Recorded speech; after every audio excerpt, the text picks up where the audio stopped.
Liquor scam అన్నది నాకు తెలిసినంత వరకు ఈ సంవత్సరం 10 నెలలు కలుపుకుంటే అంతకుముందు ఒక 4 సంవత్సరాలు, మొత్తం 5 సంవత్సరాల నుంచి ఆంధ్రప్రదేశ్ లో ట్రెండింగ్ లో ఉన్నటువంటి ఇష్యూ అది. కొత్తగా ఆల్ ఆఫ్ సడన్ బయటపడినటువంటి విషయం కాదు. అది ఎక్కడి నుంచి మొదలైందంటే లిక్కర్ యొక్క క్వాలిటీ దగ్గర నుంచి మొదలయ్యి కొత్త బ్రాండ్లు అయితే మార్కెట్ లో కనపడ్డాయి. అంతవరకు ఉన్న నోటిఫైడ్ బ్రాండ్స్ ఏవైతే ఉన్నాయో కనుమరుగైపోయిన తర్వాత ఇవి ఏమయ్యాయి, ఆ మంది ఎందుకు దొరకట్లేదు అని చెప్పేసి దగ్గర నుంచి చర్చ స్టార్ట్ అయితే ఈ పూట కదా 5 సంవత్సరాలు. ఈ 5 సంవత్సరాల్లో వాళ్ళు ఏ డిస్టరీస్ కి ఇక్కడ ఏ డిస్టరీని ఆక్యుపై చేసుకున్నారు, ఏ డిస్టరీకి ఎంత ఆర్డర్లు పెట్టారు, ఎక్కడి నుంచి ఎంత వచ్చింది, ఎక్కడ పర్సంటేజ్ మాట్లాడుకున్నారు, ఆ బ్రాండ్లకు క్వాలిటీ చెక్ ఎక్కడ, ఇవన్నీ కూడా మన మధ్యలో డిస్కషన్కి వచ్చినటువంటి మాటలే. కొత్తగా మనం మాట్లాడితే ఏదో ఆశ్చర్యకరంగా మనం అనుకోవాలి నవీన్. ఇది కొత్తగా కాదు, పాత విషయంలోనే కొత్తగా కొత్తగా పడబోయేటటువంటి సంచలనమైన విషయాల గురించి మాత్రమే మనం కన్ఫైన్ అవుదాం ఈ టాపిక్ లో.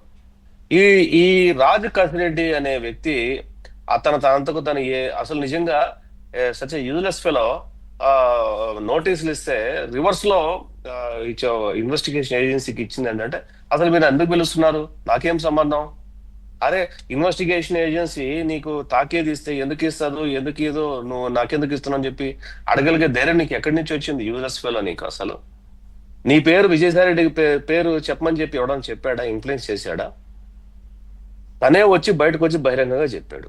ఎక్కడ మీటింగులు జరిగాయో చెప్పాడు, ఎక్కడ ఎవరెవరు ఆ మీటింగులు ఎవరు అటెండ్ అయ్యారో చెప్పారు. ఒక 13 సిబిఐ కేసులు, 11 ఈడీ కేసులు విజయసాయి రెడ్డి లాంటి మనిషి అతని ప్రొఫెషన్ నుంచి వాళ్ళ ఫెర్టినిటీకి సంబంధించిన ఆర్గనైజేషన్ అతను వెలివేసింది.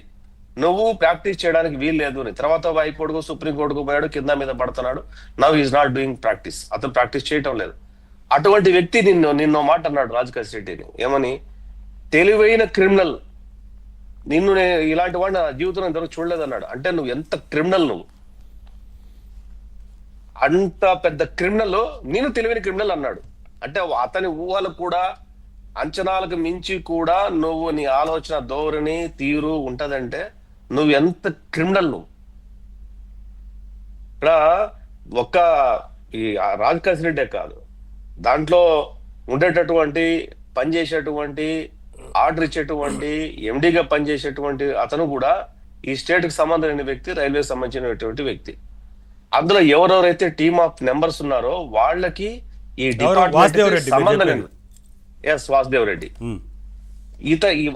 ఈ డిపార్ట్మెంట్ కి, పాలసీకి, సేల్స్ కి, అసలు డిపార్ట్మెంట్ కి సంబంధం లేని వ్యక్తులంతా కూడా పాలసీలో తయారు చేయడంలో కూర్చొని ఆ పాలసీ ద్వారా ప్రభుత్వం ద్వారా అమ్మించి రేట్లు పెంచి అసలు నాణ్యం లేని మద్యం అమ్మి, అప్పటి వరకు నోటిఫైడ్ ఏదైతే tested by the quality government organisation నుంచి ఉన్నటువంటి మద్యం నువ్వు రద్దు చేసి నీకు ఇష్టం వచ్చినట్లు మద్యం తయారు చేసి నీకు ఇష్టం వచ్చినట్టు క్వాలిటీ చెక్కులు పెట్టుకొని దాంట్లో పాస్ చేపించి, అంటే క్వాలిటీ చెక్ పాస్ చేపించి ఇది తాగొచ్చు అనేది ఒక సర్టిఫికేషన్ చేపించి దాన్ని నువ్వు డిస్టిలరీస్ కి తరలించి, డిస్టిలరీస్ నుంచి గోడౌన్లు తరలించి, గోడౌన్ నుంచి షాపులు తరలించి, షాపుల నుంచి పబ్లిక్ అమ్మారు.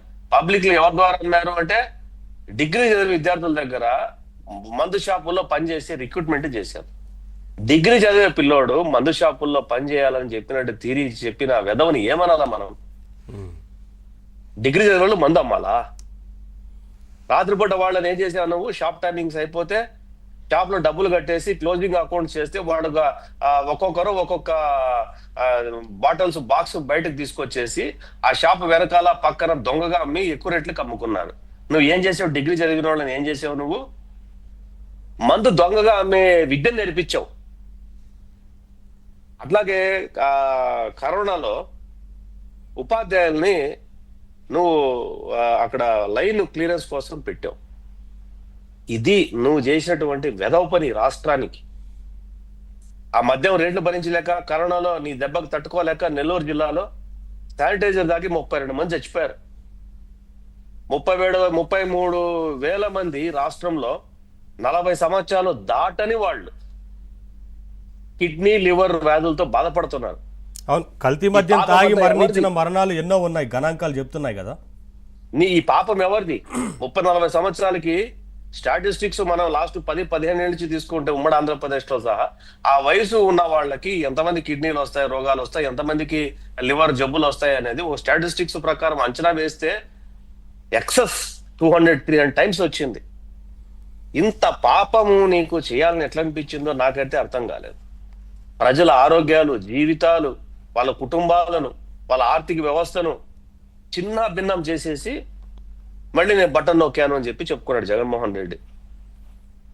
అంటే ఎంత నవీన్, ఇది ఎంత మహా పాపం ఇది. ఈ భూమి మీద